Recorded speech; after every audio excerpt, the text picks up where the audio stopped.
upload. This is something that we can upload to YouTube later.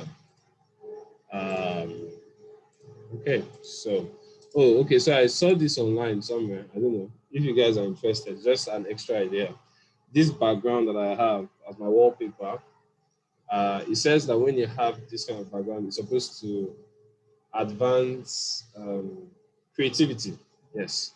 So basically, because all of the arrows are pointing upwards and blue, and one is pointing downwards and white, it's supposed to engage your mind on a subconscious level to want to think out of the box. So I don't know, something that I found interesting. I think I can send it to you guys. Let me 60 seconds creativity. Yep, that's it. Yeah, so I'll eventually send it to you all, and then if you want to review it, you can take a look at it. I mean, I've been using it for almost a month now. It's been useful, not very useful, but relatively okay. So what I initially planned to do was to send all of the script because I just developed the 3 most challenging assignments. In my opinion, the most challenging assignments are the band matrix, the random walker, and the random walker extended version, right? Now, I've developed them already. I wanted to send them to you guys so you can review before the class, but I figured that, let's all of us just start from, the basics. So before I go on, does anybody have anything to ask generally about loops?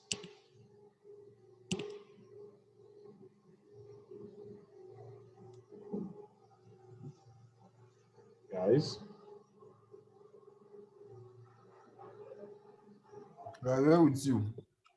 Yeah. Are there any questions about loops generally before I go into the assignments? Not really.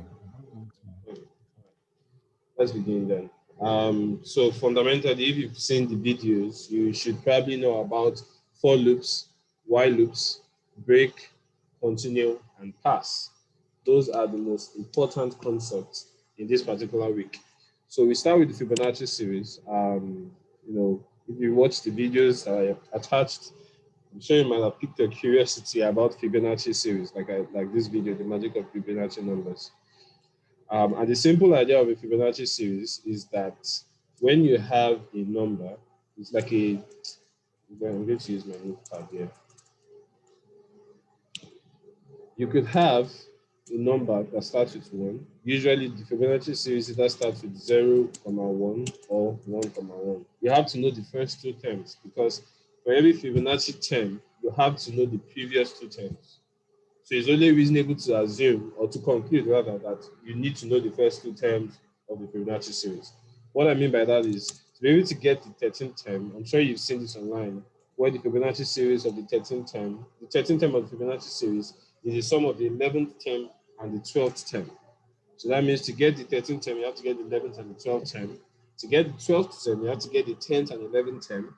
To get the 11th term, you have to get the 9th and the 10th term, and all the way back to the second term. So the Fibonacci series usually has the first and second term already determined, and it either starts with a 0, 1 or a 1, 1. Now what happens next is basically the next term is the sum of the previous 2 terms. In our first case, where it starts with 0, 1, the next term will be 0 plus 1, which is 1. Then the next term will be 1 plus 1, which is 2.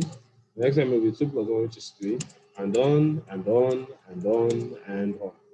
And then you can see it's pretty much the same thing here. The only difference is that this doesn't have 0 at the beginning. So instead of doing the math again, we simply paste it.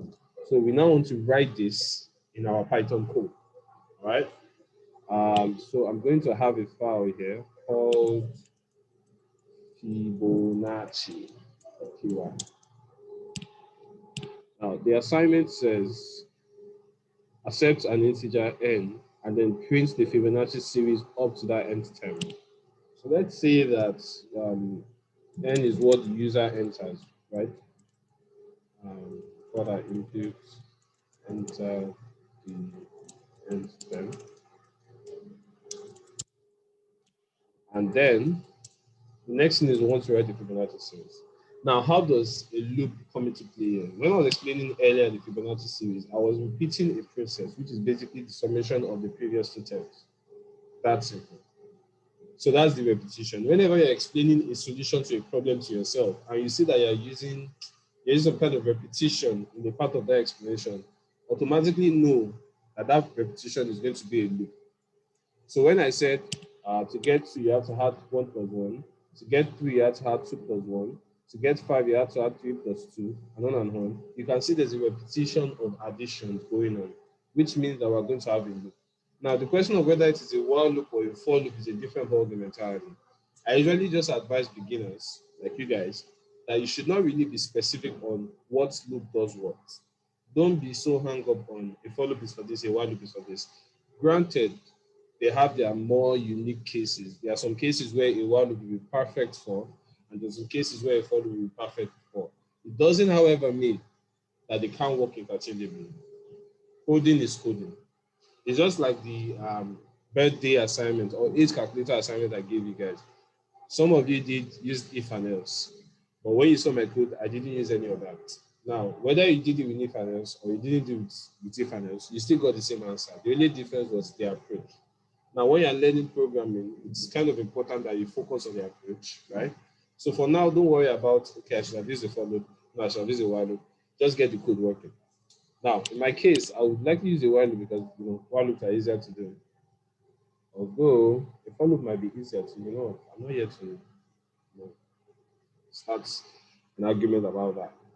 But I'm going to just say A1 equals to 0, first term. A2 equal to 1. So assuming we're starting with 0 and 1.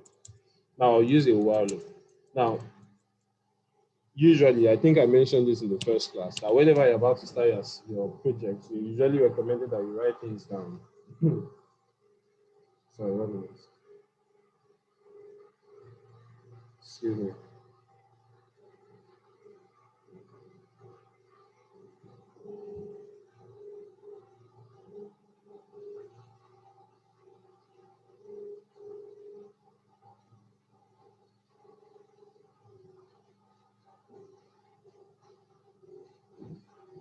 All right, guys, let me continue. So far, please, are there any questions or can I just go on?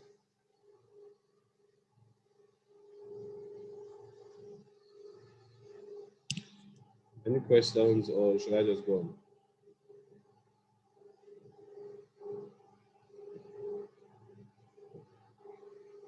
As a gentle reminder, reactions would be nice. Do you have any questions or should I just go on?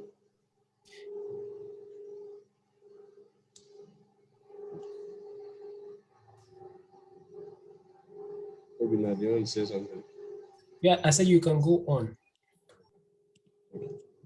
So now you write a while loop. Usually when I advise that when you start a project, you first of all write down the algorithm and then the start to convert it one by one to code. And that works when you're dealing with simple stuff like conditionals and variables. It will also work with loops, yes, but it can get a bit tricky.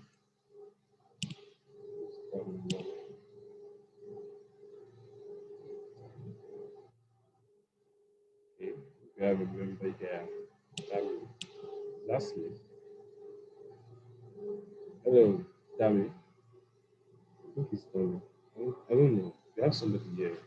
I don't know who it is. Hi, Dami. Yeah, it's me. Oh, I don't know why. Like my tab just like froze. So yeah, Okay. I'm joining with my phone. I can't even shut it down. I don't know why. Okay, so I'll be that the other guy. All right, great. Okay, so moving on. Now I said that you should write algorithms and then write it to code, and that's good. It will work, but it can get tricky when you're dealing with while loops. So what I tend to do is I just write a basic while loop code. This is how a basic while loop code is. This is basically an infinite loop. Obina should have understood that by now. So the reason why I do this is just so that I can understand that okay, what is going on here is a while loop. What I then start to do is to figure out the parts of the while loop. So I'm sure you've watched from the videos, the while loop has a conditional and then a body. And then it continues to run that body until that conditional is false. So the first thing we want to do is we want to determine what our condition will be. We're trying to get to an end term. So I can have a counter here that starts from 0 or from 1, right? And then the while loop will keep running until our counter gets to so our counter is greater than the end term.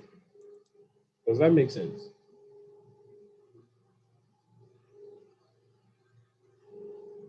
Hello. Hi. Does that make sense? Yep. All right, great.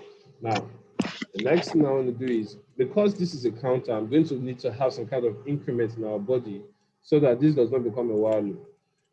I've explained this to Obina. I don't think any of you have a problem with what this particular expression means, right?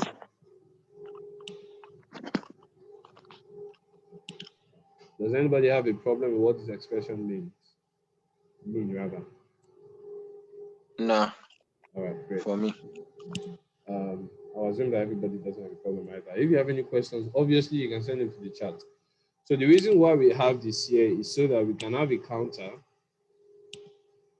then we would have an increment and then a condition. Now, if you've studied your loops well, you know that this is similar to a for loop. Very similar to a for loop.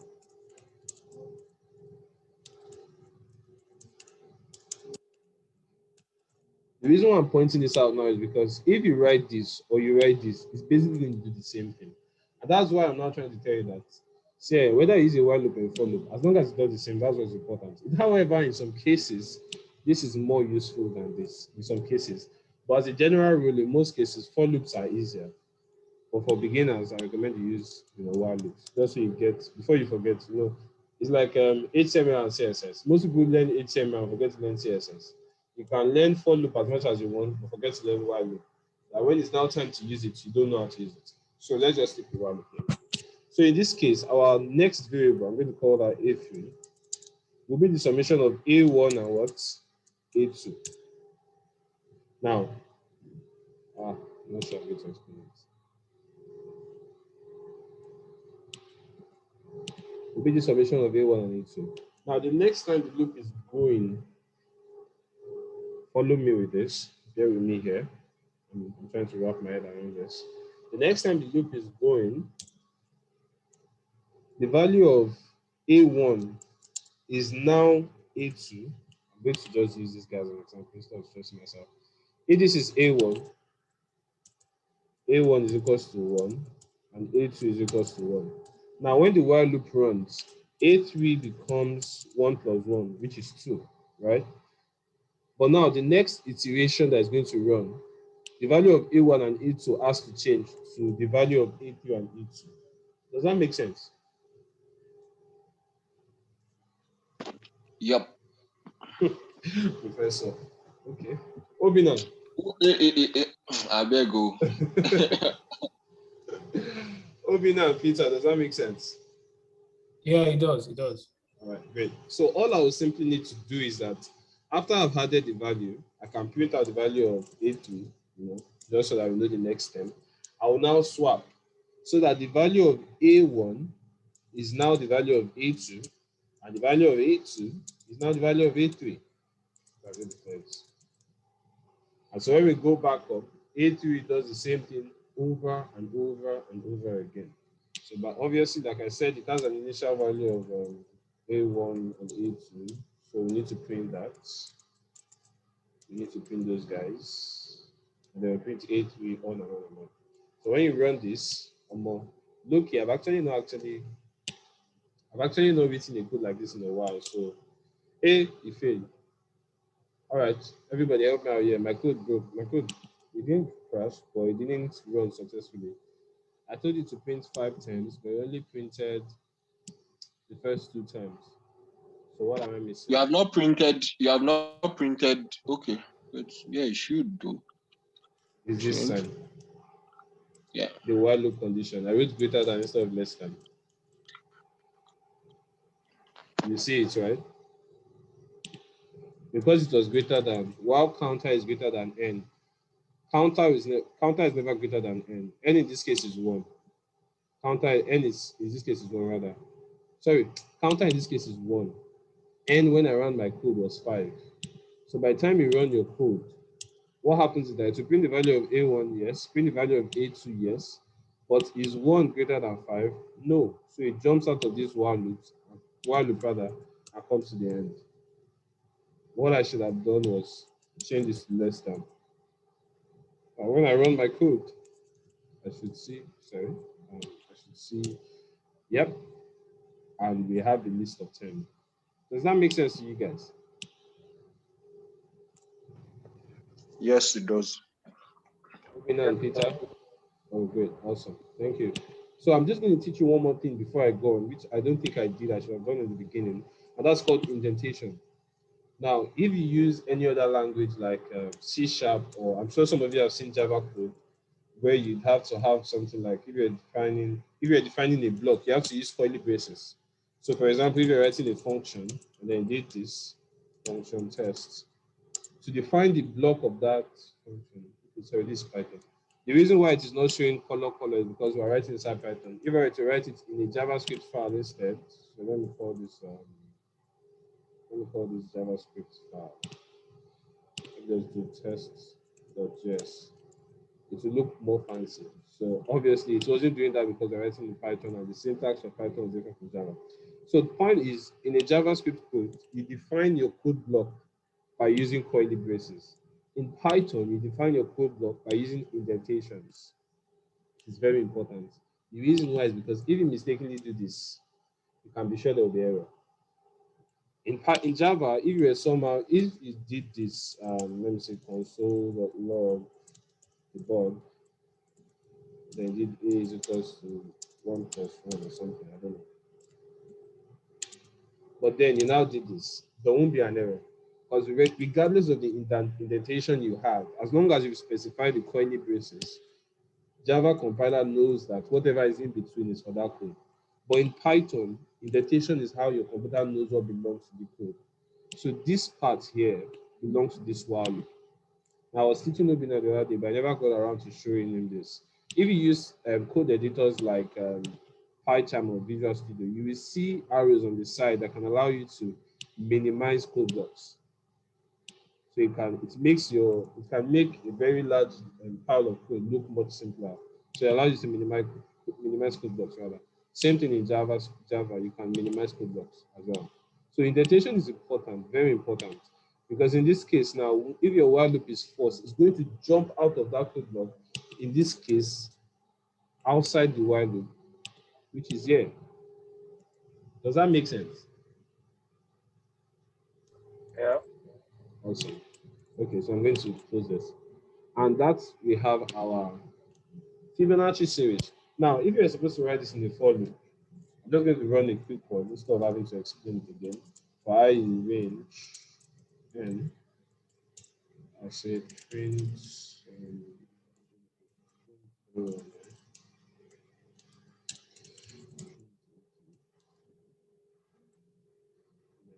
basically just do the same thing that we've done before. So I think Obina had something in his code that we looked at last week that was much more interesting. We said A2 should be A1 plus A2 plus 10, I think. Obina, can you show us your code for the Fibonacci series? Obina. Are you sure it's me that did it? Yes, let's see it. I saw it last week. It was quite elegant, I should add. Fibonacci. Yes, we did a while loop together last week. No? No, we didn't do it. You were just trying to teach me sorry. about That was Peter. Sorry, that was Peter. I'm so sorry. All right. Peter, are you with your laptop maybe? No, I'm on my laptop right now. Okay, let me get it online. I think he has submitted it. Yeah, I need that. Okay. My bad. That was actually Peter's code, and it was quite good. He had something fancy there. Downloading it now for us to see. Can you all see my screen?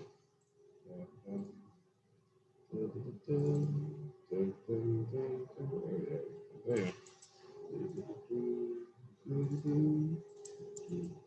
right. So this is Peter's Fibonacci sequence. Yeah. Yep. It's the one. Wow. Wow. I like what Peter did here. Had an end less than 0. So it's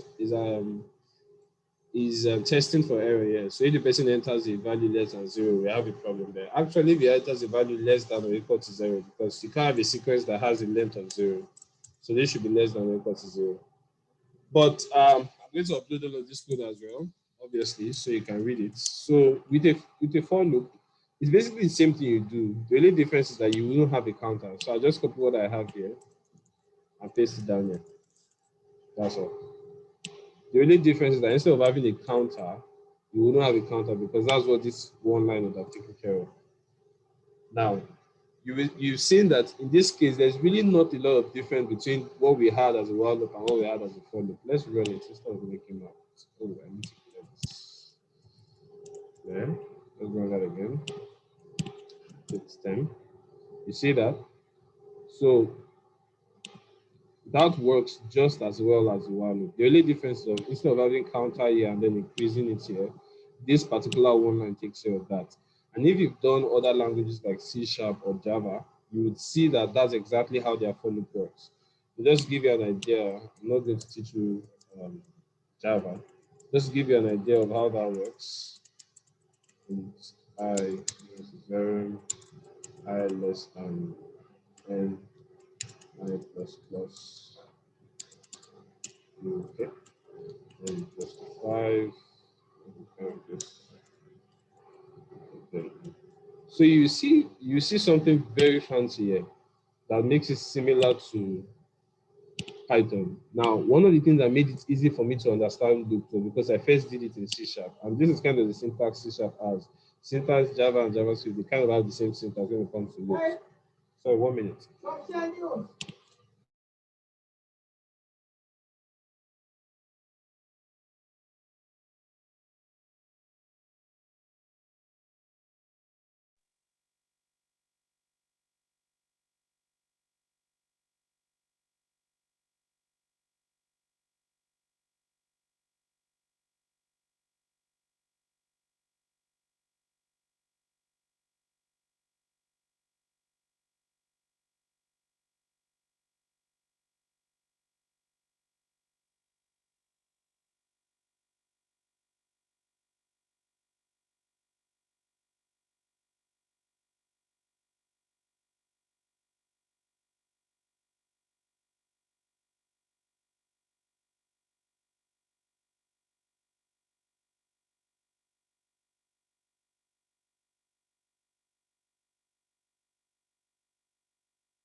Test 1, 2.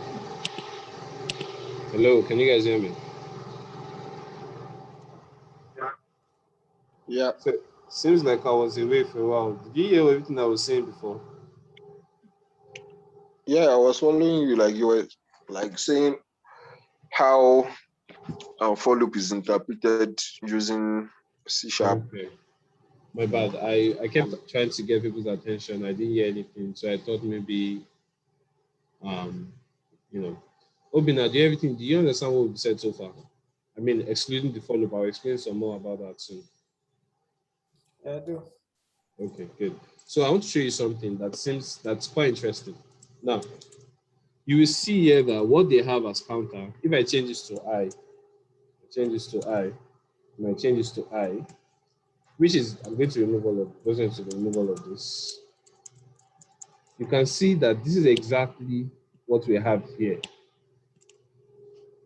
I is equals to, in this case, I will be equal to 1. I is equals to 1. This is what you have here. I is less than n. That's what you have here. I plus plus is the same thing, and I plus plus equal to 1 here. Now, I'm taking this moment to explain this because I want you to see that if you know one language, it is very easy to do the others. All right? If you've never encountered JavaScript in your life before, but you know how to write a while loop in Python, I can almost guarantee that you'll be able to know how to write a while loop rather in JavaScript. All right. So again, just as a side note, don't bug yourself too much about this language, that language. You're a beginner. You're not an expert yet. So did everybody understand the Fibonacci before I move on?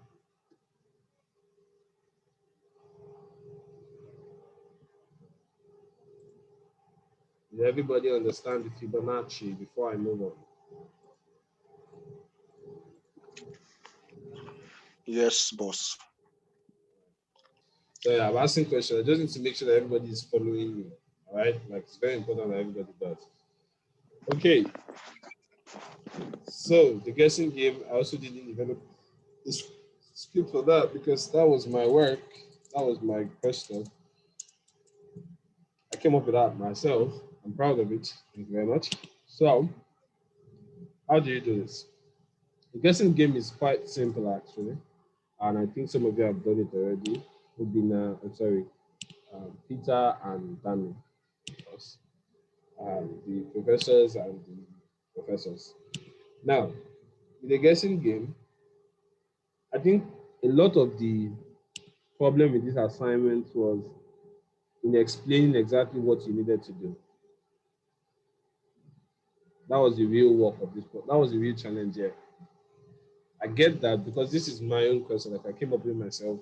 It's a bit difficult putting words into it.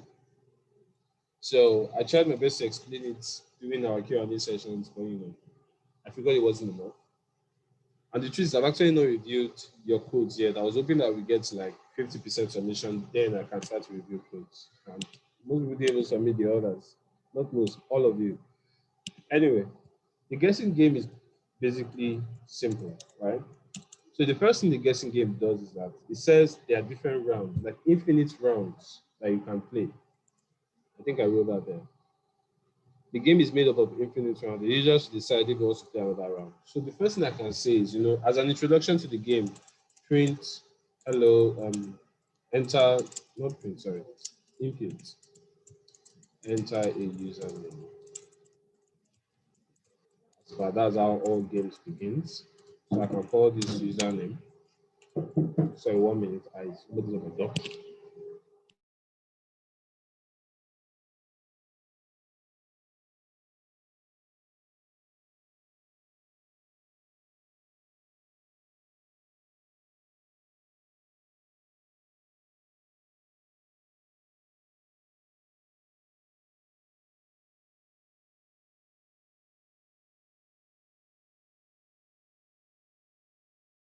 My God, I'm so sorry. I had another intrusion.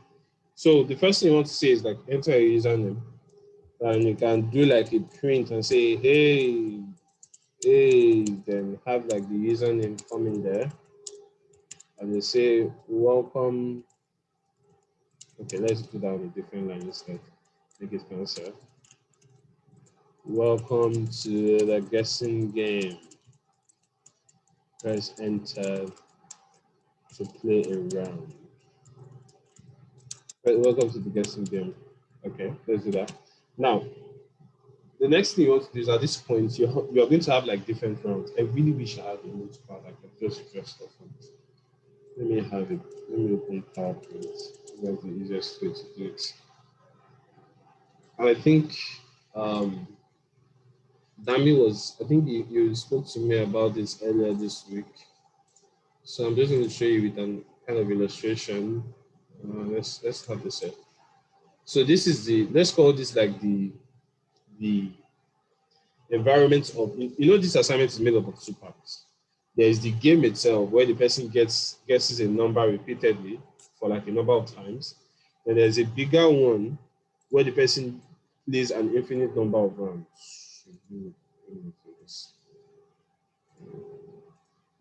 So there's the game itself where the person guesses a number. So you have a random number like 6, 7, or 8, and and the person has to guess a number of times repeatedly over and over again for like say 5 times. And then there's now the main game itself. There's a bigger game rather where you can play a number of rounds. So you will see 2 repetitions here. First repetition is the smaller situation where the person repeatedly guesses a number. And there's a bigger situation where the person repeatedly plays another game.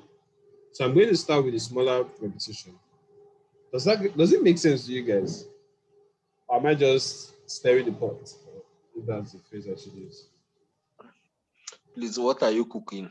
So that we know why you are stirring the pot. Does it make sense? Yeah. I'm Yeah. on track. Yeah. Peter, it makes sense, yes? Continue. Sure. I'm sorry, I can't hear you. I said, yeah, sure, it does. Okay. Obi now.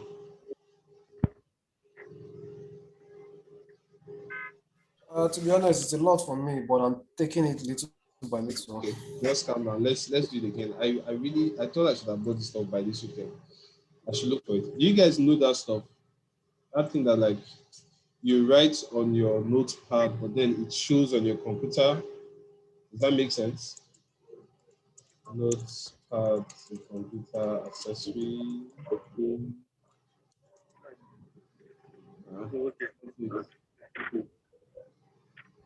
Oh my God, this is cool. So sometimes we don't have some problems together. Voila, Peter the wine also. Well, I've muted you. Thank you. All right. So, Dami and Ubina, do you guys know what I'm talking about? There's this particular stuff that it's kind of a computer accessory, like a mouse that you can write on, and then to start to show on your screen. Yeah, I know. I know that. Is it a touchpad or something? Touchpad. I think touchpad is for laptops. Yeah. Oh, that's it. Yeah. That's it. No, this is for a mouse. No.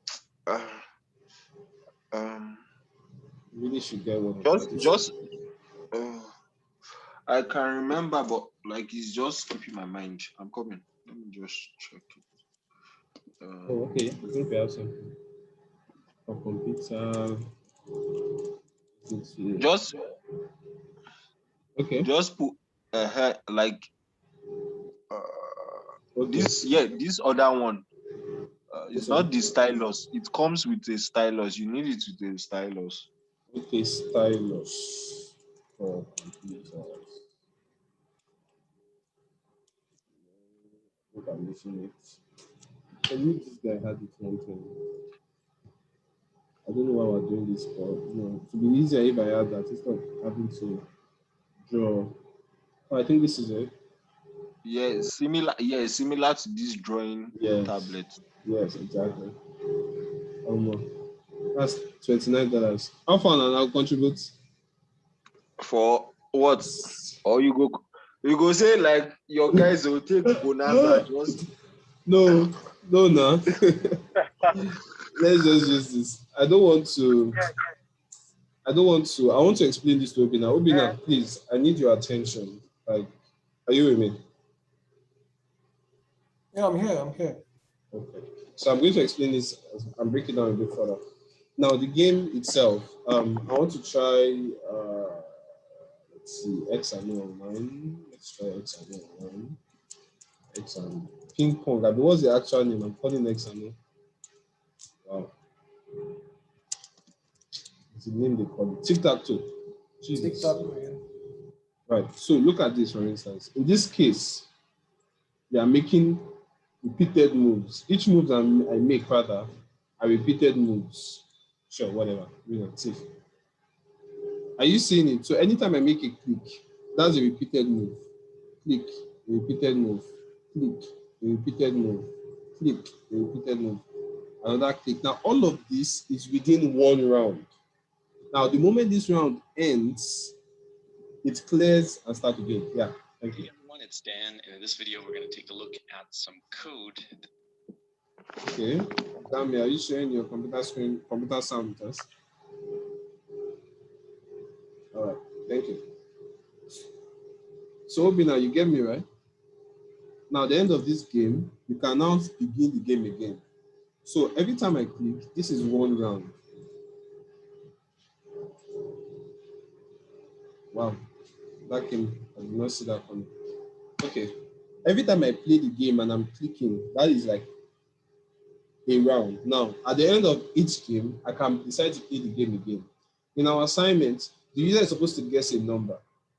Now, it's supposed to guess a number between 1 to 10, ideally, like 4 times. Now, guess a number. Let's say the number is supposed to guess is 7, but then guess a number, the person gets 2. Wrong. Guess a number again, guess 4. What? Who has gone? Is what I'm doing this for. I think you need a minute.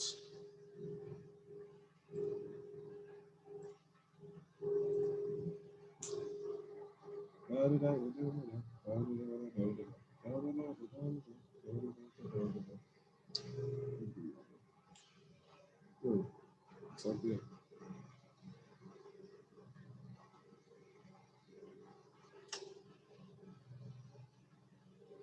Okay, so while Obina is gone, Dami and Peter, I think we should go ahead, since you guys already understand how it works. Now, the next thing we want to do is we're going to have like a while loop. We're going to do the actual perfect person guesses a number. And I've taught you guys that what you're going to use for guessing for random numbers is using the random class. So you import random, and then you can say targets should be random.round. Ideally, you want to put that between 0. You probably want to put that as like a 1-digit number, so 0 to 9. Then you're not going to ask your user while true. The reason why I use while true is because, as opposed to what we did before, where I specified the condition here, I am not specifying the condition here because the condition is that the user has to enter a value first before I can determine whether or not my while loop is ending. Another way to say that is that the conditions for which my while loop will break will be determined inside the while loop. Does that make sense? So in some cases, what I will do, instead of having to put a condition here, what I will do is just write the while loop. Then in my body of the while loop, I'll have like a condition that will evaluate to true or false, and then break out of the while loop. Does that make sense? Yeah. Dami, how about you?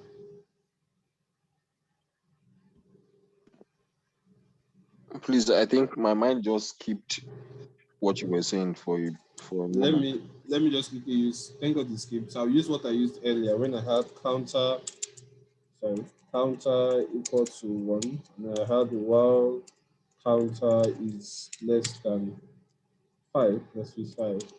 And then we had like counter plus equal to 1 rather.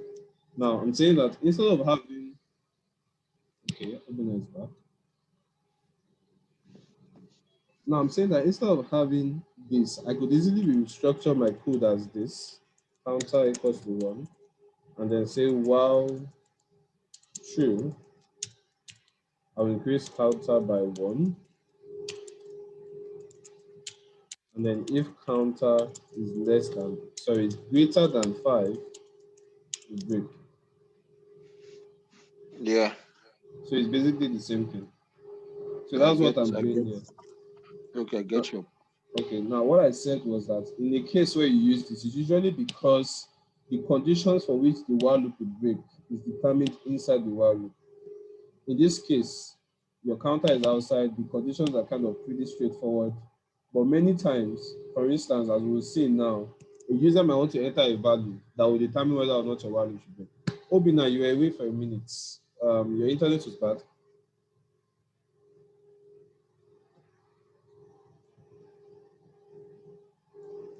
Obina, are you with us? Yeah, I'm with you now. Okay, good. What was wrong earlier? You said? So what was wrong earlier? What was wrong earlier? My connection went off from my laptop, so I'm using my phone now. Oh, okay. That Wi-Fi issue, huh? Yeah. Okay, so since you're here, I'm going to quickly explain that thing I wanted to explain to you, which was that there are 2 pieces to the game. There is a part where the user can guess a number repeatedly guess a number for like a number of times. So I told you in the assignment that you can decide how many times that you want the user to guess a number. Ideally, I would expect that the user should guess a number between 0 and 9, because that's simple enough, one-digit number, and can guess a number like 3 times. So guess one number. If it's right, correct. If it's not right, guess again. If it's right, correct. If it's not right, guess again. Now, after the 3rd time, if it's still not right, then tell him he has lost that round. Now, that's the main part of the game. However, there's a second part that I included that now says that the user can decide to play another round. Did you understand that? Yeah. Okay, so now what we want to do first is to develop that small part where the user gets a number repeatedly for 3 times or 4 times or whatever. And then if he fails, he tells the person that he has failed. We'll get to the second part later. So I explained that, sorry, I'm going to play with this. I explained that to get random numbers, you can use the random class. You basically import random at the top and then use something called randrange. So you type random.randrange. And then when you pass 2 integers, what it does is that it generates a random number between those 2 integers. I think you have to make this 10 so that it includes 0 to 9. Do you understand what I mean? I think if you make that, I'm not sure, I don't use it a lot, but we can do a quick test.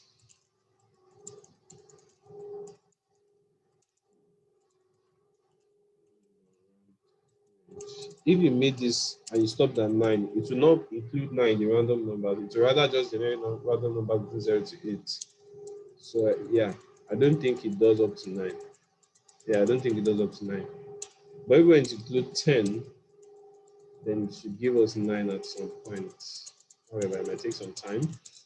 Oh wow. Okay, sorry, I've been doing 9 since 10, 10, 10, 10, 10, 10. There we go. 9.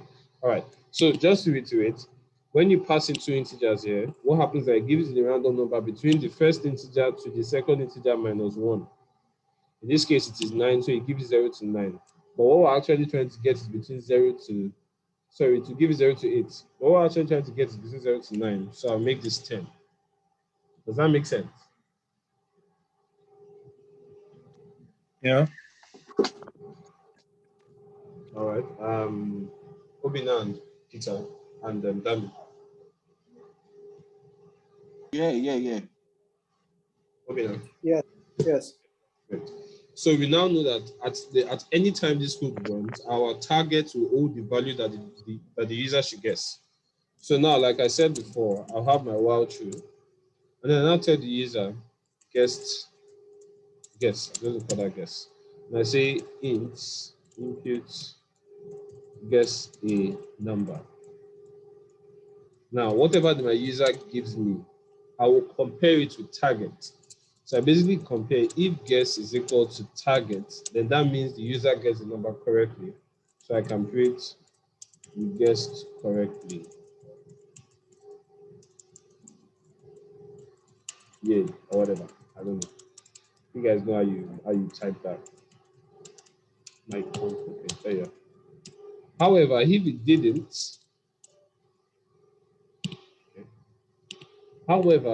didn't, then you have to tell him, Omo, try again.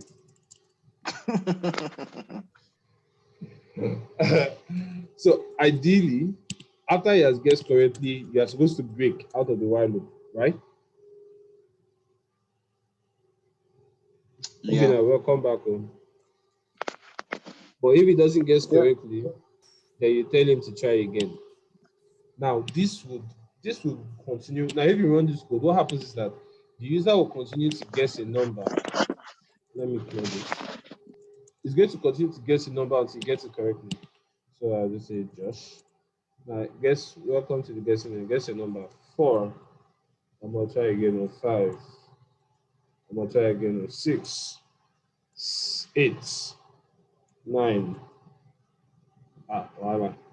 10. No, it's a 9-digit number. 1, 2, 3, 4, 5. Okay, looks like our code has a problem. Oh, 7. Okay, the number was 7. But now you see there's a problem here because the user basically kept guessing. But we're supposed to have a number of times that the user can guess. Did you guys get that? Yep. Yes. Now, this is where it now gets tricky. This is where you now see the power of a for loop. So for loop is perfect when you want to repeat a function, a particular code or whatever, a particular code block rather, for a specific number of times. Now, that is the most basic use of a for loop. No, not that is. That is one of the most basic use of a for loop. If you just have something that you want to repeat over and over again for this specific number of times, your go-to is a for loop. Now, many times loops can get very complicated. So, first of all, understand the problem and then try to be sure. Like I said before, usually, most of the times, for loops are the quickest way to solve loop problems. But sometimes, the problem might be easily solved with while loops. As you will see in Fibonacci, whether you use while loop or for loop, there's no difference. In this case, using a for loop will make a lot of difference. Now, what do I mean? As we did in Fibonacci, we have a number of trials. So I can say trials here to be 0. Now, for every time the loop runs, I will increase my trials by what? By 1. Now, I'm going to now tell the code that just before I ask the person to guess, I will check if my trials is greater than, let's say I want to do only 3 times. I will first print the loop and say this round is over, and then break out of it. You understand what I'm saying? Should I explain that again? Yes, please. Okay. I have a number of trials. Basically, I said that instead of having the user to repeatedly guess until it's right, I want the user to guess only say 3 times, for instance. Now I'm going to have a variable called trial that will basically keep track of how many times the person has tried to guess. Now, ideally, let me get rid of this first. When the person guesses whether the person is correct or is not correct, the trial is increased by 1. You can decide to be, I've forgotten the word, somebody that pays attention to detail, and then you only count the trials whenever the person fails. So you can say, okay, it's only when the person fails that you count the trials. You can start, that's a lot of wahala. Coco is that once the while loop has run once, 1 trial is done. When it runs a second time, second trial is done. When it runs a third time, third trial is done. Did you get that? Mm-hmm. Now, Yeah. the next part is now, we want to now check. Just before the person guesses a number, think of it like you and your friend are playing. The person is keeping track of all your trials. You can do it at the end here and say, if trials is greater than 3, then break. You can print round is over. Sorry, are you saying it again? Huh? Obina, did you understand that? Yeah. Now, are you sure you got that part? Because I'm about to take it to another level. Yeah, I'm following. Okay. Now, if you run this code, this is what will happen. To clear this thing. Okay, let's run this. Yeah, Josh. Let's say 4, 2. Sorry, that was my code error. Run that again. And then Josh. 4, 3, 2. Now, see, this one even tried 4 times. Before this is a very interesting opportunity. You see that I tried 4 times instead of 3 times, right? I entered 4 inputs instead of 3 times. Can you tell me why that was so? We said I wanted to stick to 3, but it did 4. What do you think I could have done here to make it stop at 3? What do you think my mistake was? I feel like because like you made trials 0. Yeah, So trials. it's equal to No. check. Okay. Obina? Is it because you made trials greater than 3? Yes. I like both inputs. I can make this 1 and to work. Or I can make this 0 and then change this to greater than or equal to. Is it greater than or equal to? greater than Less than or 2. equal to. So basically, when trial is 0, it runs once. Then trial becomes 1. I'm not going to put this down here. Trial becomes 0, it will run. Trial becomes 1, it will run. Then trial stops at 2. Actually, I think I'm missing that up. It should be less. This is actually 4. It should have worked now. 0, 1, 2. Oh, yeah, perfect. Thank you. Obina, are you with me?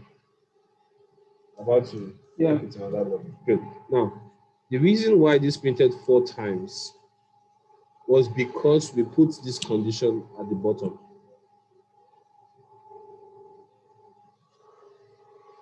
When I mean at the bottom, I mean at the bottom of the loop, or at least before the guessing part. If we had put it at the top here, what happens is that when the trial becomes 3, it will break before showing guess a number or do whatever. Let me put it where it was before again. Now, when trial becomes 3, at that point, it's supposed to stop. But because we put it at the bottom, it is going to execute these guys first before it stops. You understand?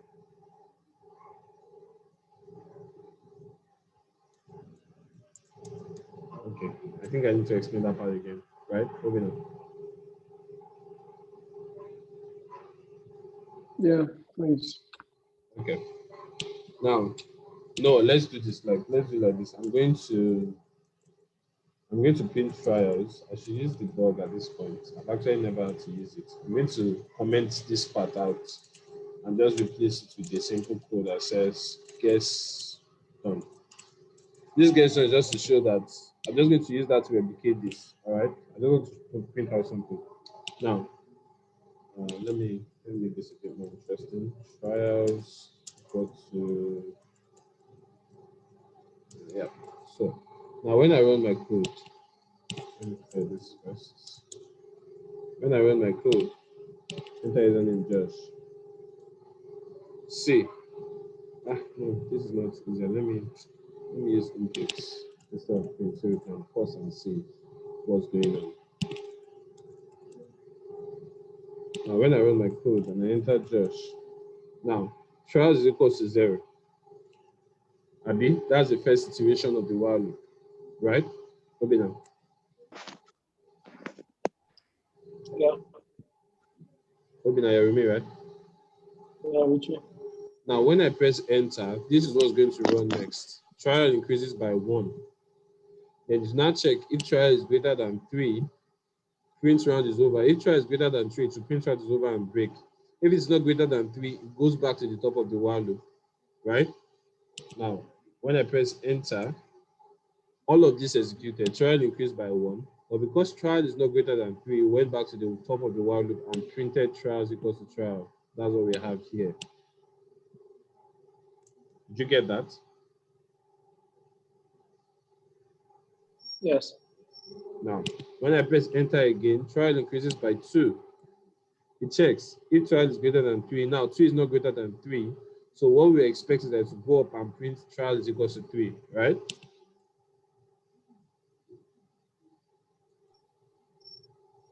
Yeah. Sorry, trial is equals to 2, not 3. My bad. You see that trial is equals to 2, right? Now, when I press enter, you see trial is equals to 3. Now, at this point, trial is equals to 3. Great. It will run this code. Obviously, this part is commented out. But assuming it's not commented out, it will run it. Then trial will now be 4. Does that make sense? It does. I lost you a bit. Sorry. So now you said once you've done the third time, right? Yeah. So Yes. it's going to start the loop again, but because it's now greater than 3, it's going to skip the trials and let's say that stuff was not commented out. It's going to now take that as the 4th trial, right? Exactly. Because this is at the bottom. It will run when trial is equals to 0. This will run. Trial is initially equals to 0 bar. It will run all of this. When it gets to it, it will still run. Then trial becomes 1 thanks to this guy. it will run again. That's the second time. When trial becomes 2, it will run again. That's the third time. Now, by the time it goes up, because there's nothing to stop it, it will run all of this first before it now comes here. I think I should start teaching how to debug with Python. With PyCharm rather, to make it easier. Where you can see, just that me myself, I'm not really used to it a lot. I guess it's a bit confusing. So I'm just going to make it easier by doing it this way. When you're playing a game with somebody, you're doing rubber, tete, I don't know what they call that stuff. You say, spin the rubber. You have to spin the rubber 10 times or whatever. Now, ideally, in the normal rule of thumb, when you spin the rubber, you count. You count what? 1. Then you check, do I have any rubbers left? Maybe we should go that way. Let's do, you have 3 trials. Yeah, let's go that way. You have 3 trials. After each round, you subtract 1 trial. Right? Now, if at any point your trial is equal to 0, then we end it. Does that make more sense?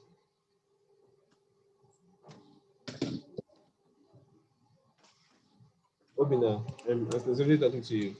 We have 3 trials at the beginning of each round. Now, we'll run our game. After each guess, trial is reduced by 1. So if at any point the trial is equal to 0, we end our game. We end our round. Does that make sense? It does. Are you sure? Yeah. This is important too.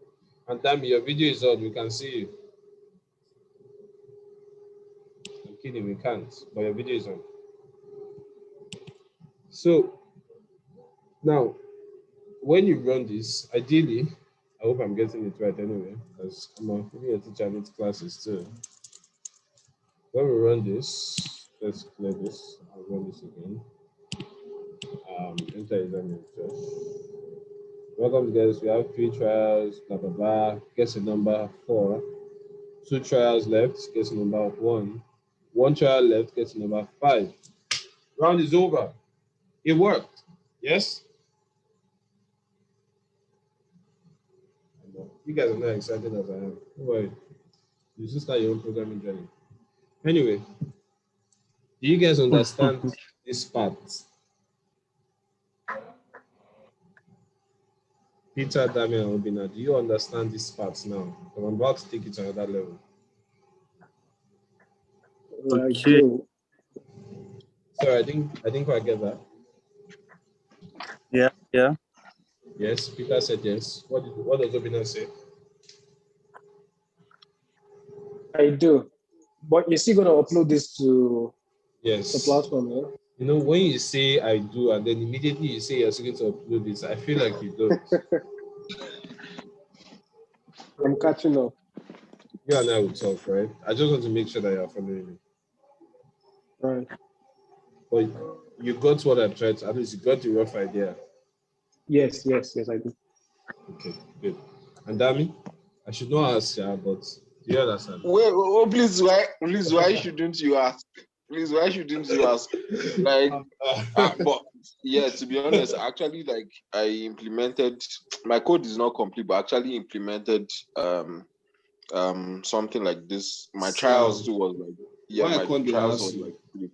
Why CVC trouble, no CVC trouble. Why you don't go ask me? When I talk about it, you like say I dey talk. You say you created exactly the same thing. Why am I not asking you if you understand? Oh, I was even trying to explain why a for loop would be better in this case. Actually, if I were to use a for loop, what I would do is I'm going to comment this out so that you can see the difference. I'm going to replace it here. What I'll simply do is this. I'm going to get rid of all of this. Well, I should probably get rid of that. No, get rid of this. Let's put the for loop here that says for I in range 3. And you can put, instead of capital, you can call it trials. Simple. This is exactly what I would have done for us. The only difference is that we might need to start figuring out how to add this functionality at the end. You understand what I just did? So basically what this does is I repeated this particular thing 3 times. That's what it did. We repeated it 3 times. Now you can have it print at the end of the for loop and say end of this round. Does that make sense to you guys?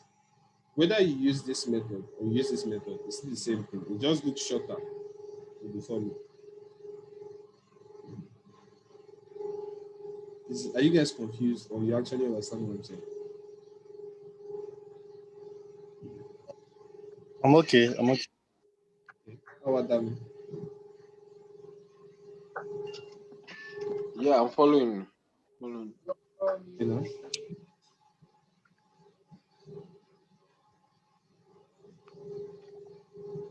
Obina is not with us.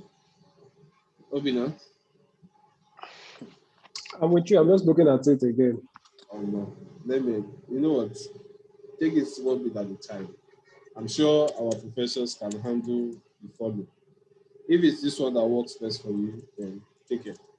Now, what I wanted to now show you was that this from here to here is 1 round.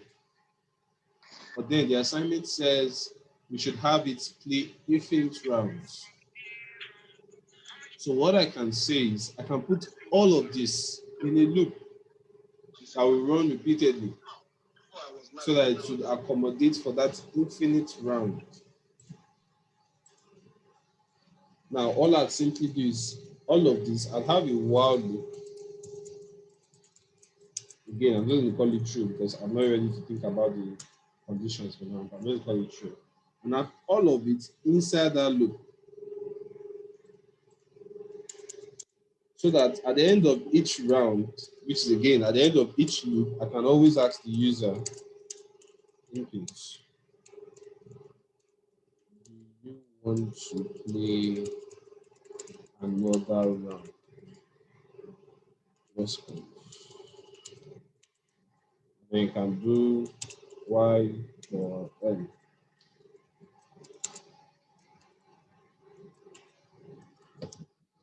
Do you make sense? Does that make sense? This is a round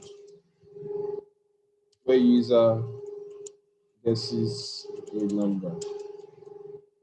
Now we'll put all of it inside the while loop so that at the end of each loop, we can ask the user, do you want to play another round? If the user press yes or Y, to go back to the top. If he press no, then we'll break out of the loop. So all we simply do is if response is equal to yes, so if response is equal to no, then we'll break out of the loop. And at the end, we'll print thanks for playing. How simple it looks for you. But God, this was kind of hard. I figured I found it very interesting that you were not seeing it. Well, you know,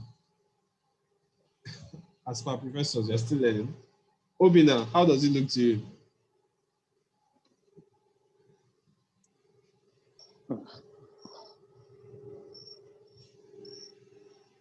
Obina, how does it look to you? Yeah, I'm looking at it again. Just... I'm looking at it. Oh no, that's code for I don't understand squat. Okay. Dami, you and I need to come to an arrangement with as regards Obina. Two of you are the only ones in Abuja. I would have come down to Abuja, but you know, plane tickets are quite expensive. Hello? Wow. Dami, are you with us? Boss, spend this money. Spend this money. No, kill me. I need you and Obina to come up with an arrangement for Obina. Yeah, we'll work on it. Work on it. We'll talk. It's not like work on it. We'll talk, and then we'll come up with a time. Okay, sir. Okay, sir. All right. Thank you very much. So Obina, pardon me.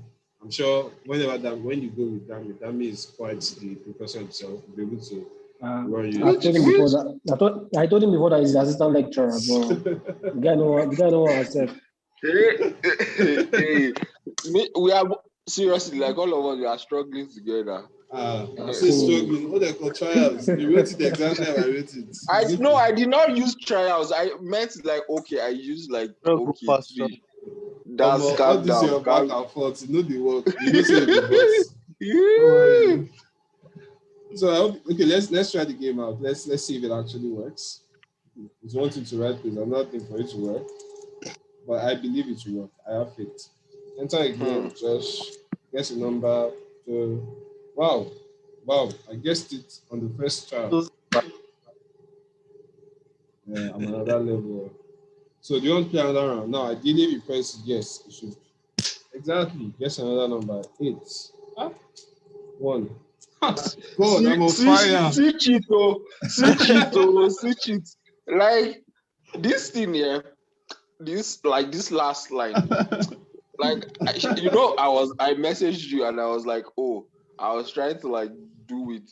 Probably because I did not try it. Because like for me, seeing this code, seeing it as no when I choose no.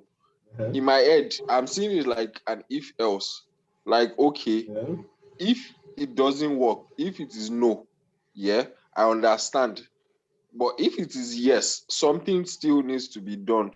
Not that okay, automatically it just jump to the beginning of the code. That is exactly why you need to think about it as a no. The moment you start to think that way, you're a boss. Not that you're not a boss already. Please, I'm not. Thank God. That is an opportunity to just even clear my doubt. Like, oh, so that's good. But it makes sense, though. Makes sense. So I think I figured out what the stuff does not really look at that yes part. Like even if you put something else, yeah. If you put something that is not yes, not why there, I guess it's still going to work. Exactly. So, but you can always, definitely. You can always be strict. You can be strict with it too. See, using the words of the programmer, be strict. All right, Peter. Please let me put up my code. I beg. I want to check something. Me, please. Thankfully, you have not reviewed all this code yet. I just figured that since not a lot of people submitted, let's just all do it together. Yes. Please don't review everybody the code can see their stuff outside. Don't review it. Because like this, I don't like. All right. Sorry, Peter, I'm coming. Yesterday, I was so busy with. Where I'm busy with, I'm just going to something like that. I was busy running around. You guys realize that things are just going to get harder from here, right?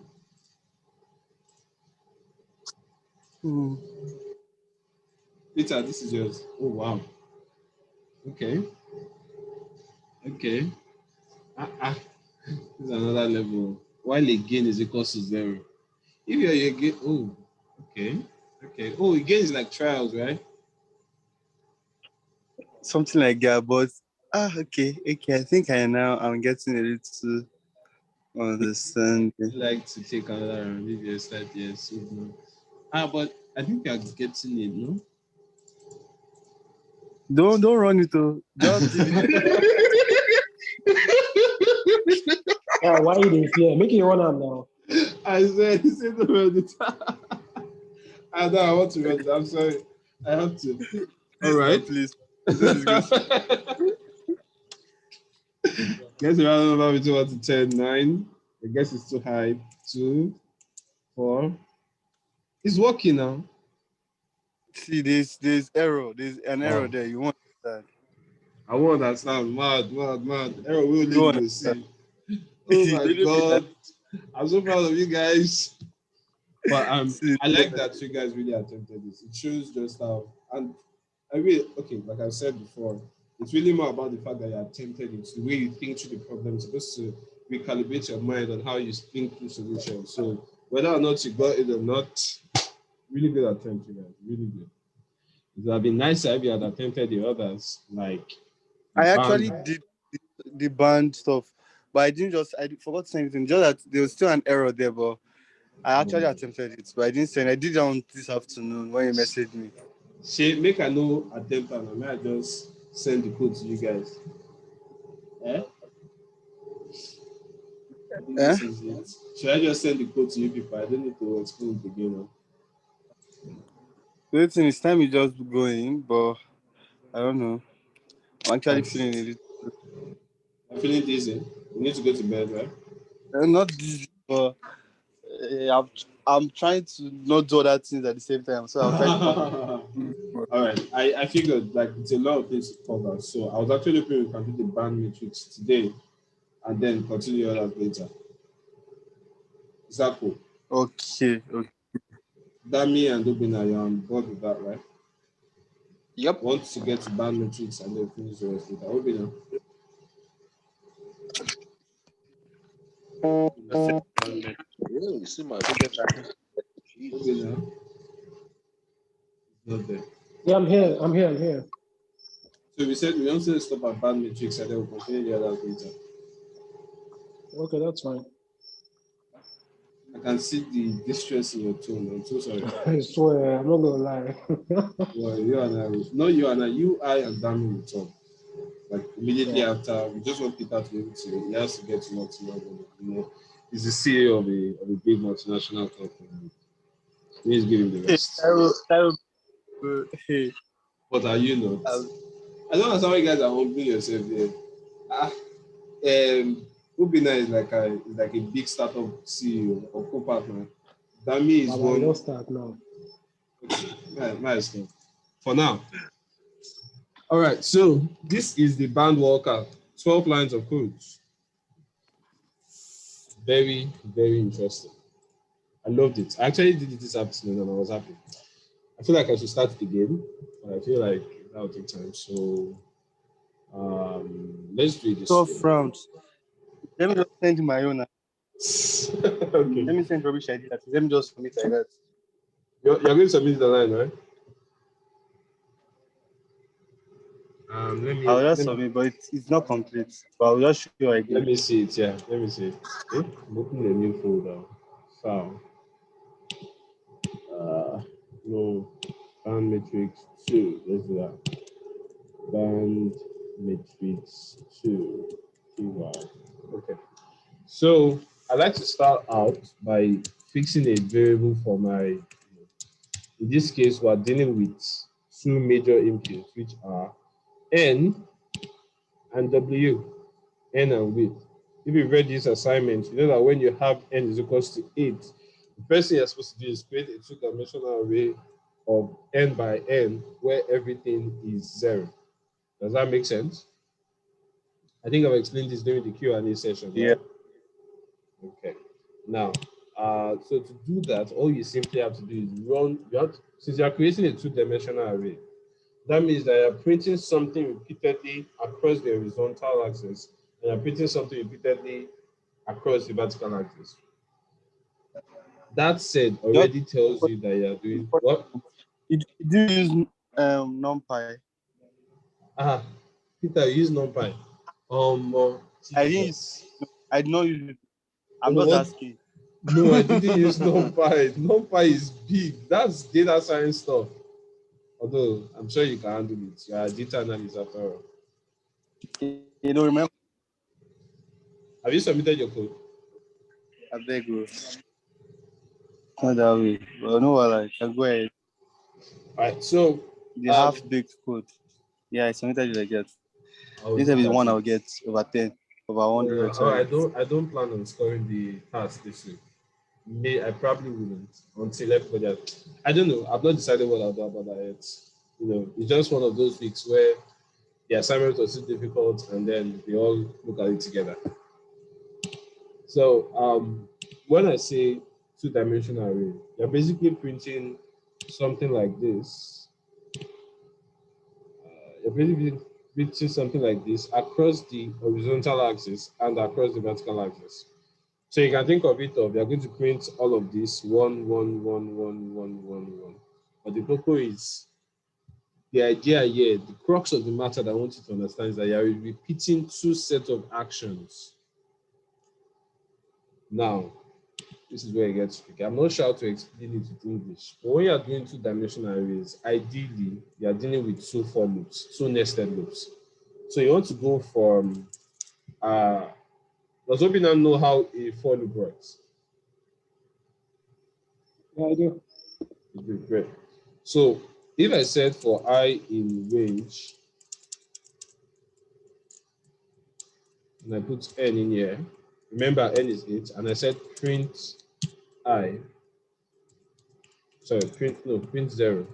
Ideally, what I should find when I run my code is 0 printed 8 times, right?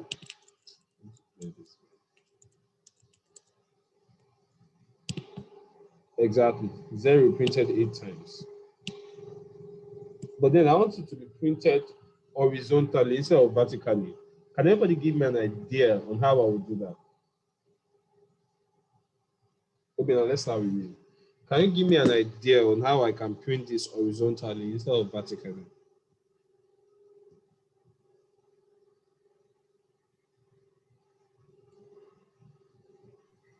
I think it should be print list and range, I guess. Okay.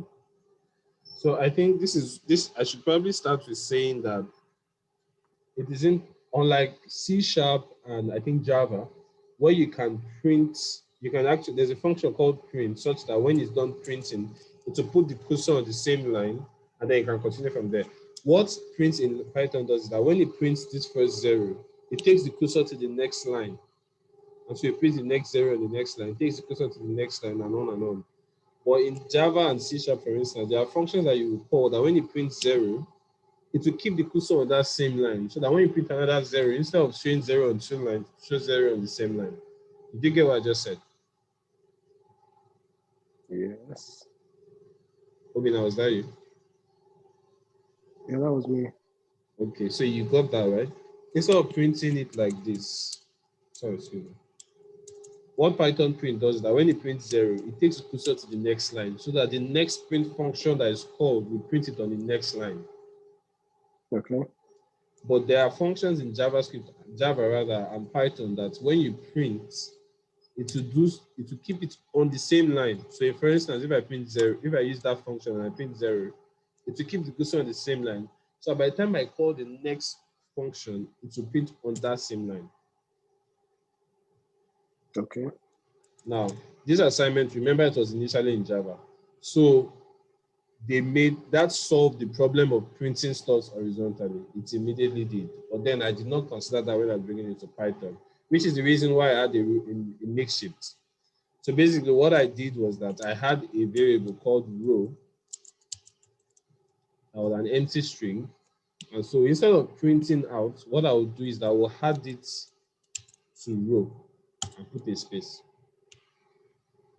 So that by the time I'm done, when I print it, when I print row, I'll see 0 space 0 space 0. Does that make sense? Remember how we did that sum back then? That we had sum was equal to 0, and then anytime a loop runs, we just add it to the sum and add it to the sum. Do you remember that? Yep. You say yep like you remember, but you don't remember at the same time. I'm confused. My own yep is more of, I understand what you just did. Okay, that's Honestly, Peter, I thought right? it was in matrix form. Yeah. Oh, sorry. I thought that was Obina talking. Sorry. Oh, So she's Zoom supposed to have a way of letting me know that this is person talking. No offense. You and Obina have kind of similar thick baritone voice.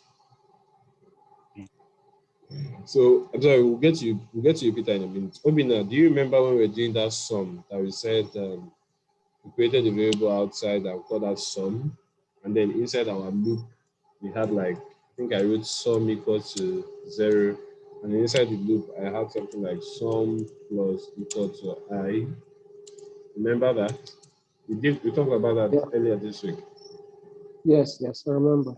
Good. Now with Python, with Python rather, then you were adding numbers together. It's easy when you do 1 plus 1 gives you 2.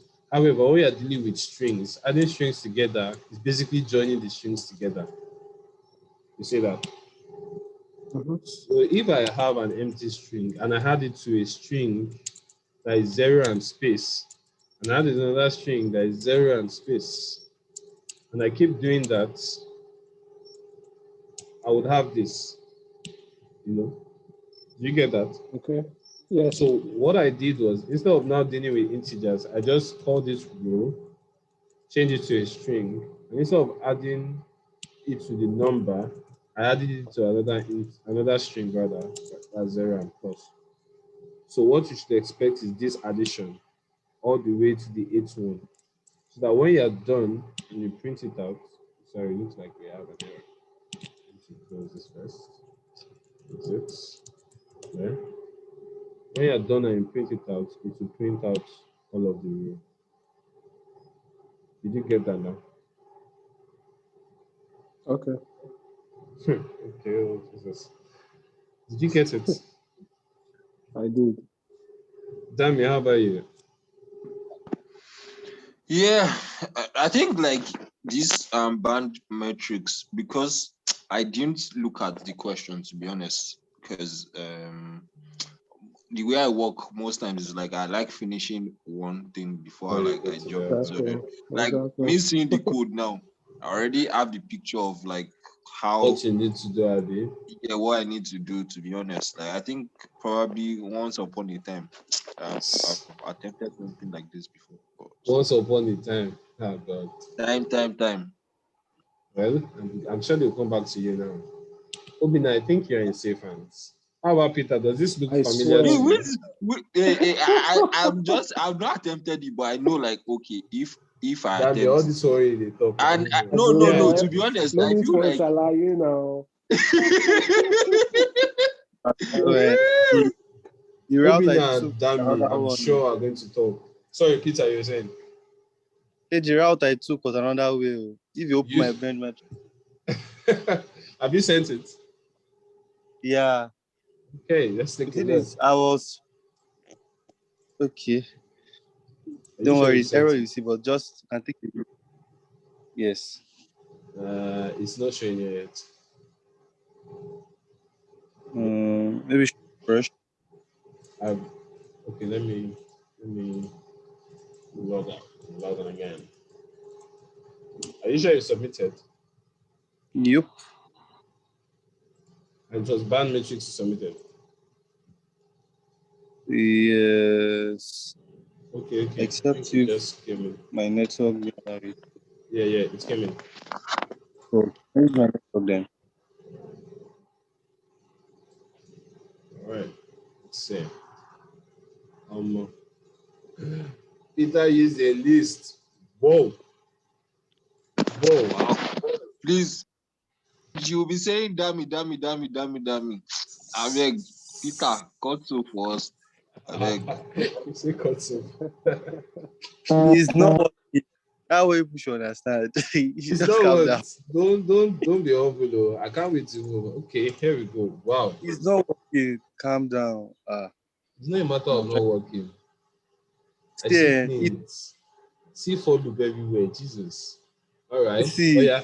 Explain it to us.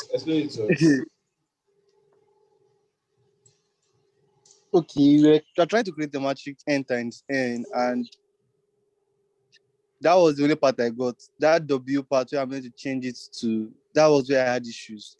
So what I did was I created an empty list, you understand?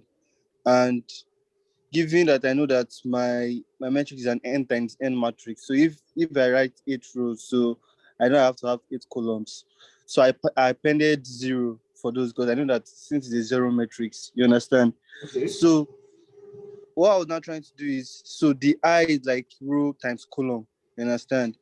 But I noticed that when I was doing for the J, if I just put J in range N, I was having an issue. I think when it was counting an extra column. So it was giving me 9 instead of 8. So I had to put N minus 1 there. You understand? So you just then that to hold it together. Exactly. I was just, as I said, I was fast training. But honestly, what I was having issues was one. I think using the list was one issue. Another issue was now incorporating. But now that I just saw this one, I was like, "Chai, I didn't even think of it that way." First of all, Like, using a list already just puts you at a disadvantage. I mean, it's nice that you're proactive, but a list we make it more complicated. And it's actually very. good to use a list because if you're building a system off of it, then yes, you're getting the data structure well. And what I mean by data structure is uh, mm, the Wait, run it on your laptop. Let me see what happened. Okay. Honestly, All right. I was want to. All right, so when n is 8 and width is 2, for instance, we run that. What we have is that. Sorry, let's say this. Sorry, excuse me. Let's run that again. Can you see it though? Wow. Can you guys see it? Mm-hmm. Let's make it 1 instead of 2. And run that. Wow. Yeah, it's a bit tricky. But once you get it, you get it. Is that if condition that is there that is looking mad? But we'll This get one, there. Avi. Mm. All right. So where was I? Okay. Now that this automatically would print out. Sorry, I think someone's at the door.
My apologies, guys. Somebody had my attention, and Obina is done. Okay, so can you guys hear me?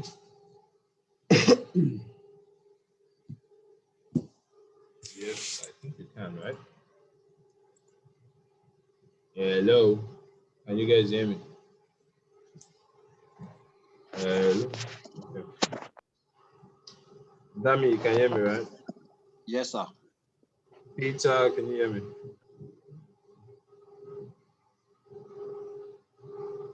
Peter is not near his phone. Obina is also gone. Let's give them a minute.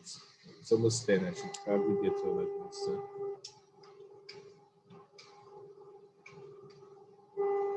Okay. Dami, how far? What you go do about this paro now? I need Obina to come to you for tutelage.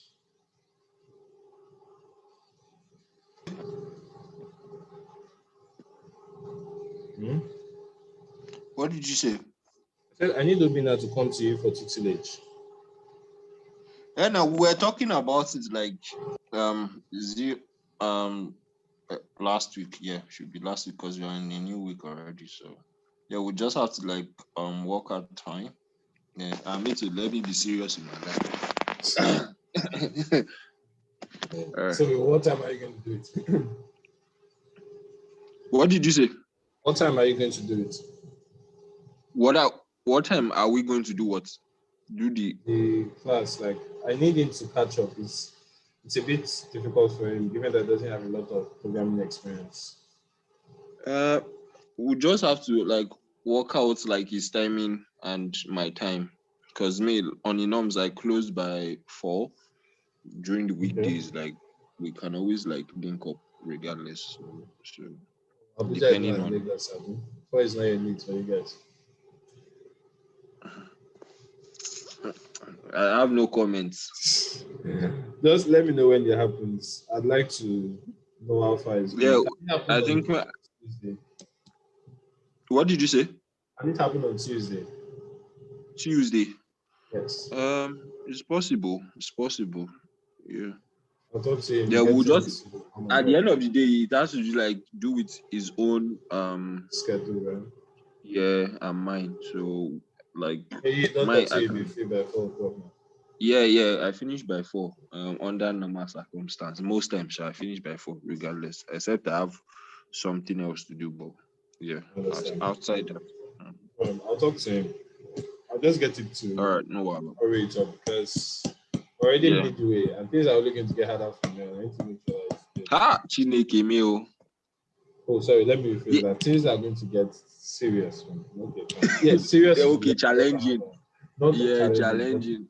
I'm planning on taking a new set, and I want to finish up with you guys by at least August, rather, midway August. So ending Yeah, of July, I feel midway like August. for me, the break we just had like this just like made Puts me you and off, me right? having to travel, and those like you said you had some classes, but like I never got to see the videos. yeah, like So, even if you are unable to join what the classes does, yeah, even if I'm unable to join the session, if I watch it, at least I have like an idea. I just feel that nobody actually sits down to watch those videos. They're quite long, you know. No, if I actually miss it, sometimes I might not be watching it like watching it step by step. I might need probably I'm trying to solve a problem, and yeah, like now, like that question on the first question, the guessing game question, and now all I will be looking for is how to implement the loop back. Yeah, so that it's going to be infinite. That's what I'll be looking out for. So I can fast forward the video to that part and watch it. If I don't get it, I can watch back and see how the process is, and I get it and I move on. So yeah, it's actually useful. It's not that it's not useful. Something that you can always go back to. Okay. I will make sure I'll put this up. And this is helpful because the next batch I need to do it better that time. Peter, are you with us? Peter is not with us. I think he was having a call at that time. I'm thinking that maybe instead of actually solving the random walkers, I could just send you the code. This is the code for the random walkers. Also not very long. And then I'm pretty sure you can look at it and figure it out. That's for you. Yeah, I would just even look at the questions, yes, and try to like write my own the way I understand it. Okay. Because like if you just look at it and you think, oh yeah, I've gotten it. And I'm still planning on getting you more. Yeah, no wala, we'll solve it now. For me, I said I keep saying bro, seek confidence, no wala, we'll solve it now. No, you have to be positive. Like is it not you that is power of positive mindset? Yes. Okay. Now. Okay, I give you that. Don't worry, I'll get you some really difficult questions that will make you sit down and think. Peter, how far? Sorry, you were away from it. Yeah.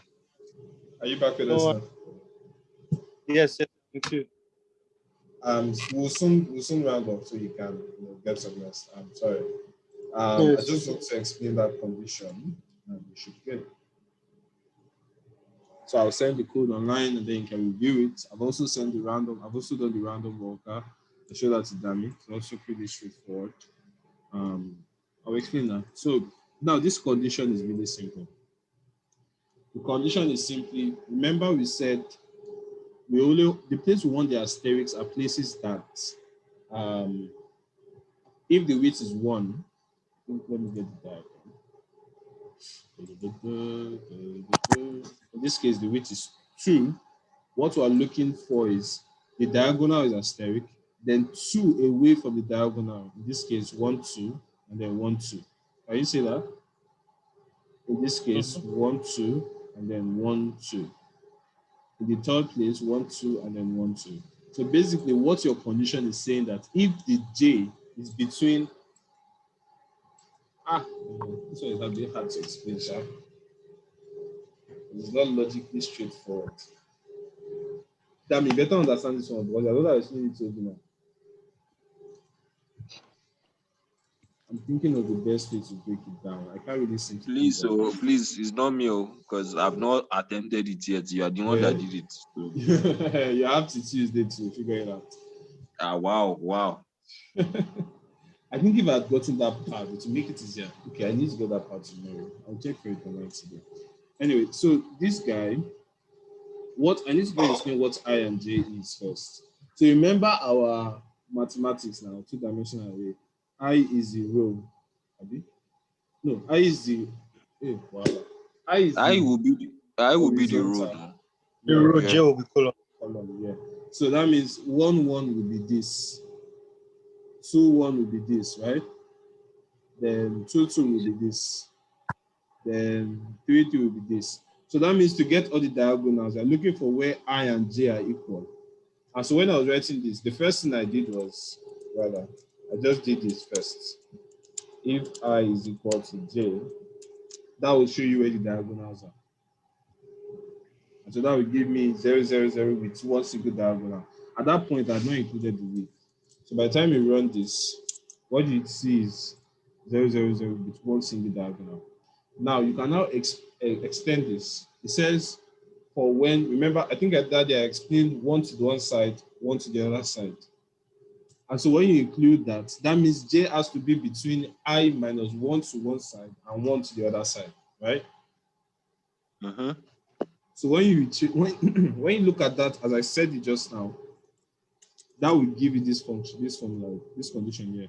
If J is in between the diagonal minus the width to one side, the diagonal plus the width to the other side, then you have the asterisk. Does that make sense?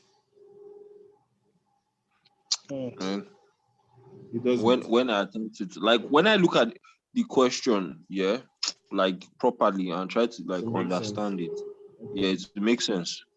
How about you? Yeah, I also have to review it. I have to break it down. You put everything, you lumped it into one condition, but I think I might have broken it down in my own case. Okay. So I'll let you guys review this. I will upload the assignment, the solution. One thing I want to say, however, that is very important, especially about formulas, is really understanding the problem. What made this solution very easy for me to get? I wasn't thinking of it in terms of mathematics and this thing. I was just simply thinking of it in terms of graphics. How I came up with this condition, which is like the crux of the matter, was simply looking at 1 to one side and 1 to the other side. Now, when you read the question initially, they won't say 1 to one side, 1 to the other side. In fact, the question will sound like a kind of scientific discovery.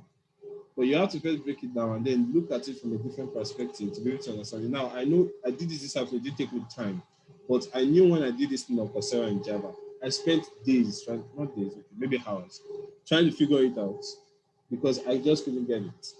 All right. And it was until I started to look at it as, okay, 1 to this side and 1 to the other side, that I now came up with this condition. And the truth is that if this condition had not worked, there's no way for me to check where it went wrong.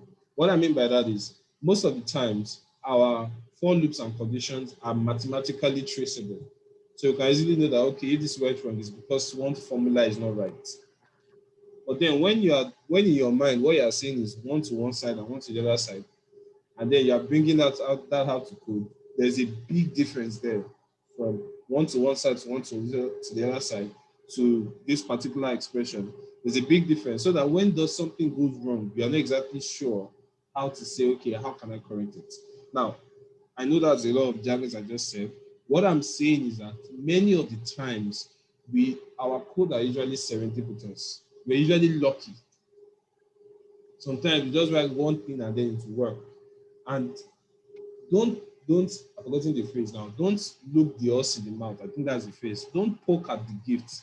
Your code has worked. Thank God, leave it like that. I mean, in some cases, you should try to understand it, but you only understand it because it's going to give error in the future. But for classwork, you don't really need to understand it per se. If it works, great. If it doesn't, keep trying to figure out that it works. But the moment you get lucky and it works, don't go and now clear it off and say you want to start again so that you understand it from the scratch. Does that make sense? It's easier to understand a code that's already written and then work your way back. But then to start from the beginning and go front is much harder. So many of the times when I'm coding, if I get lucky with a particular code and the thing actually works, I actually look at it and then start to reverse engineer. So that way, I can now tell if in the future there's a problem, I can easily now go back and say, okay, this is where the problem is. But then, if you don't get that, if you are lucky enough to get difficult solution, like if you are lucky enough rather that difficult solution are solved in like 2 lines of code, but you don't actually understand what your code is, then, lucky for you. That's exactly what Stack Overflow is. Stack Overflow, most of the time, ask any developer, nobody really sits down. When you now go to Stack Overflow, you say how to add numbers in Python. I know that's basic, but let me just call it Stack Overflow. The first thing every programmer will do, they will first open multiple links. I can assure you that. They will have like thousands of them like this just open. And the next thing they will do is for each one, they will not even read the question that the person asks you. They will just go for the solution, look at the solution, copy, paste into their code. If it works, they will now start reverse engineering it. Because there's no point trying to understand the person's code first if it's not going to work for you. That makes sense. Like many of the times, it's just looking at this person's code. Okay, if I put this in my code, did it work? If it works, great. You've gotten out of that. They call it the box something, like the box slump. You've gotten out of it. All you need to do is now reverse engineer. How does this thing work? So that in the future, if you need to make upgrades to it, you can easily do it. So sometimes we get lucky. Sometimes you go online, people's code is very easy for us to use. Sometimes things happen like that. When that happens, don't be like me when I was in EP and go like, no, I need to write this from the beginning so I can understand it. That is bullshit. You guys got me, right? Yeah. Makes sense. Right. So on that note, I am going to close this, upload all of the files to the Google Drive for you to review. And we have 2 more assignments to look at, which is basically the band matrix, the extended, the random walker, and the random walker extended, which should be easy, really.